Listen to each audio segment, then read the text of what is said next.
राम ने गुस्से में आवाज उठाई। तुमने मुझे पहले क्यों नहीं बताया? मैं अभी जाकर अपनी बेटी को ढूंढता हूँ। लेकिन तभी गेट की ओर उनकी नजर गई। सामने से मन्नत अंदर आती दिखी। उसे देखते ही सिया और राम की जान में जान आ गई। सिया भागती हुई मन्नत की ओर दौड़ी। भगवान का लाख लाख शुक्र है, मन्नत तुम आ गई। मैं बहुत परेशान हो गई थी। लेकिन जैसे ही सिया मन्नत की ओर बढ़ी, उसकी नजर पीछे गई, जहाँ से प्रिंस भी अंदर आ रहा था। मन्नत और प्रिंस को एक साथ देखकर सिया और राम दोनों चौंक गए। उन्होंने हैरानी के साथ एक दूसरे को देखा। राम ने गंभीर आवाज में पूछा, प्रिंस, क्या तुम मन्नत के साथ आए हो? प्रिंस ने अपने हाथ पीछे मोड़े और बेरुखी से कहा, नहीं, मैं इस लड़की के साथ नहीं आया। ये सुनते ही मन्नत गुस्से से पलटी और राम से बोली, ये झूठ बोल रहे हैं। मैं इन्हीं के साथ आई हूँ, लेकिन ये आखिरी बार था। अब मैं कभी इनके साथ कहीं नहीं जाऊंगी। इतना कहकर वह गुस्से से कमरे की ओर जाने लगी। सिया ने हैरानी से पूछा, लेकिन हुआ क्या है तुम दोनों के बीच? मन्नत बेटा, तुम प्रिंस से इतनी नाराज क्यों हो? मन्नत के कदम रुक गए। उसने प्रिंस को तीखी नजरों से देखा और बोली, आप खुद इनसे पूछ लीजिए। राम ने अब गुस्से से प्रिंस की ओर देखा। सच सच बताओ प्रिंस, मन्नत इतनी नाराज क्यों है तुमसे? प्रिंस ने हल्की सी हंसी के साथ ताना मारा, क्या आपकी इस सो कोल्ड बेटी ने कभी मुझसे ढंग से बात की है? आप इसे रिस्पेक्ट दे रहे हैं, क्या ये मुझे देगी? राम का चेहरा सख्त हो गया। उन्होंने गुस्से से कहा, वो मेरी कोई मुंहबोली बेटी नहीं है, वो मेरी ही बेटी है, अपनी बेटी है। ये सुनते ही प्रिंस का चेहरा तमतमा गया।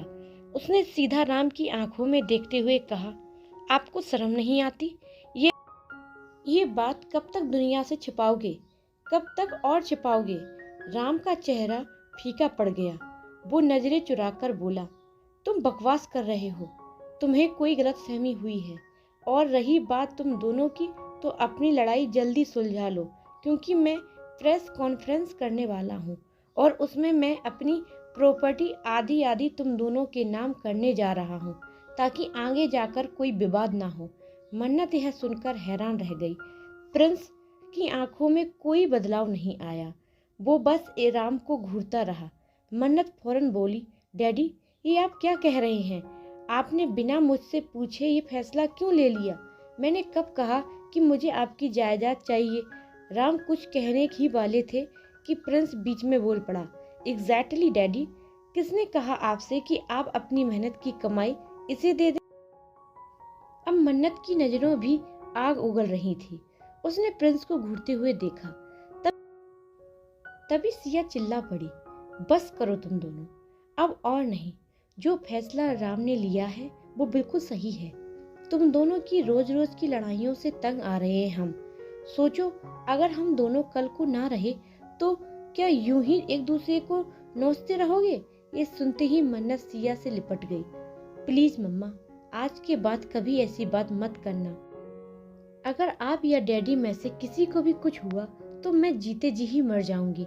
सिया ने मुस्कुराते हुए उसके बालों पर हाथ फेरा और बोली, दुनिया कुछ भी कहे, एक बेटी की माँ होना मेरे लिए गर्व की बात है।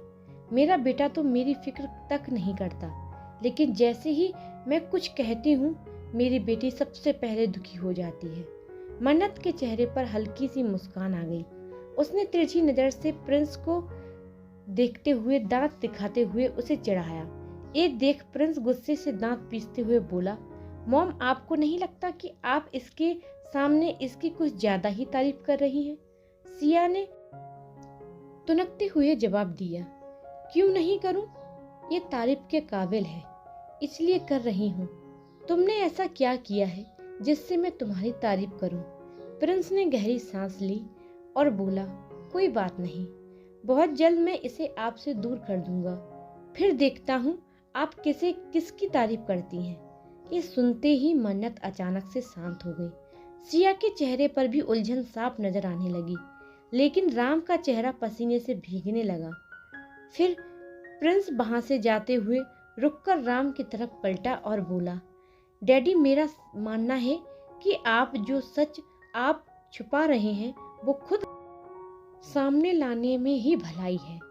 वरना जब वही बात किसी और के मुंह से निकलेगी तो आप खुद को संभाल नहीं पाएंगे। इतना कहकर वो हल्के से मुस्कुराया और अपने कमरे की तरफ चला गया। राम वहीं खड़ा रह गया। उसका चेहरा एक पल को सख्त और बेचैन हो उठा। प्रिंस, तुम्हारा मतलब क्या था? उसने ऊंची आवाज में पूछा। लेकिन तब तक प्रिंस जा चुका था। सिया ने राम को देखकर गहरी सांस ली और बोली, प्रिंस की बातों पर ज्यादा ध्यान मत दो। वो तो शुरू से ही मन्नत को पसंद नहीं करता, तो ऐसी बातें तो हमेशा करता ही रहता है, लेकिन करेगा कुछ नहीं। मुझे पता है मैं अपनी बेटी से कभी दूर नहीं जाऊंगी। इतना कहकर सिया ने मन्नत को अपने पास खींचकर प्यार से उसके सिर पर किस किया। मन्नत उसकी बात सुनकर हल्के से मुस्कुराई। सिया ने फिर प्यार से कहा, जाओ मन्नत, जाकर थोड़ा सा आराम कर लो, मैं डिनर भेजती हूँ। नहीं मॉम, मन्नत ने कहा, अब भूख नहीं है, मेरा पेट पहले से ही भरा हुआ है, अब बस सोना चाहती हूँ। ये कहकर वो जाने लगी, लेकिन तभी राम की आवाज आई, रुको मन्नत, जब तक तुम मेरे सवालों का जवाब नहीं देती तुम यहाँ से कहीं नहीं जाओगी। राम की बात सुनकर मन्नत के कदम वहीं रुक गए। उसकी आंखों में एक डर उभर आया। अब क्या होगा? क्या राम को सच बताएगी मन्नत? क्या प्रिंस अपनी धमकी को पूरा करेगा? और कौन सा सच है जो राम सालों से छिपा रहा है? जानिए इस कहानी के अगले भाग में। तब तक के लिए अपना ख्याल रखिएगा और कहानी पसंद आए तो लाइक, कमेंट और शेयर करना मत भूलिएगा। Good bye.